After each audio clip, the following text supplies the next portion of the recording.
Oldman and his mum. Right, let's talk about all the winners. Rhianna Dillon is here, film critic and former Radio 1 presenter.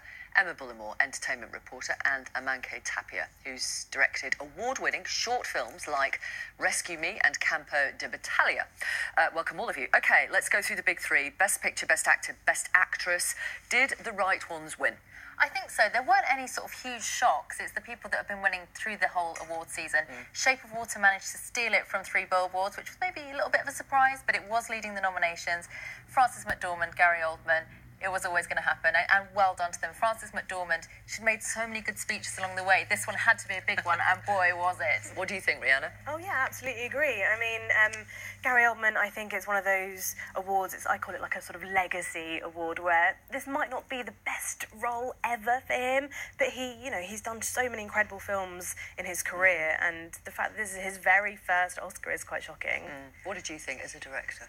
I think that the Oscars are always a bit predictable, and this year, for the first time, we had a variety of films that were unpredictable running for the Best Picture.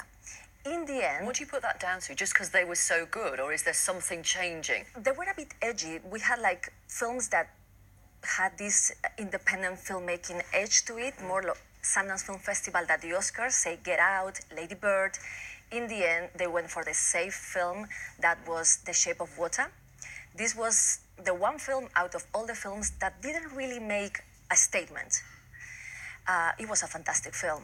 And it didn't have that many Hollywood elements, because here we have a sort of Beauty and the Beast love story where the beauty is not such a beauty and the beast is not such a beast.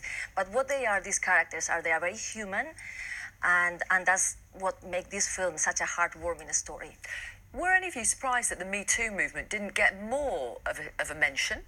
I think the fact that Jimmy kind of said it in his opening monologue, I think that was actually a really good chance to sort of set everybody else up for, OK, we can talk about this. This is a dialogue that we can keep happening. We're not bored of this yet. So, yeah, I was a little bit surprised that more speeches didn't include it. But having said that, there weren't very many women up on the platform to receive awards. They were giving them. Which is potentially why Frances McDormand said, all the female nominees, please stand up. She took it on, didn't she? Yeah, she was always going to do that. But I was impressed with Jimmy, because he tackled it head on. He mentioned Spacey by name. He mentioned Weinstein. He said, he made some jokes, but he also said, this isn't good enough, and we accept that. But it is a celebration. It's a positive night, so let's go for it now. Frances McDormand said it was difficult for women to get particular projects financed. She said, look at all these women. We've all got ideas. Right. Don't chat to us tonight at the parties. Make a proper appointment with us during the week. Do you think it is harder for women to get projects financed? I think the issue here is about the people financing the films that ultimately can make it to the Oscars. These people are majority male, Caucasian, hence the issue on diversity, and probably in their 60s, so they relate to masculine stories. Masculine stories are seen as universal, female stories are seen as niche. OK. I want to ask you, finally, about Rachel Shenton, Chris Overton, former Hollyoaks actors who won Best Live Action Short Film for The Silent Child, which stars 6-year-old Maisie Sly from Swindon. And the film is incredible, and B, the fact that Rachel did her acceptance speech in sign language. I think it was such a good reminder that, for the sort of Oscars So White, and also this year the sort of Me Too campaigns, that there's also the sort of disabilities that people are sort of getting left behind.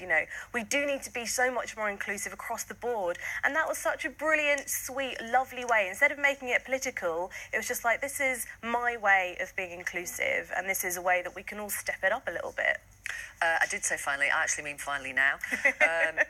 I want to talk about one particular outfit. Step forward, Olympic figure skater Adam Rippon and his bondage outfit. We're going to show it you right now. Hello. Wow. It's quite a statement, isn't it? Well, I mean, this is what Sally Field's future son-in-law, that's what she wanted, didn't she? So, look at this guy. But I was more impressed, I have to say, with Rita Moreno, West Side Story star, who was wearing the same dress she wore to the Oscars in 1962. She was still fabulous. Looked incredible. Fit into it. I mean, I can't even fit into a dress that I wore last week, let alone 40 years ago. Incredible. Thank you, all of you. Thank you very much for coming on the programme. Thank you. Still to come before 11, Theresa May is going to tell developers to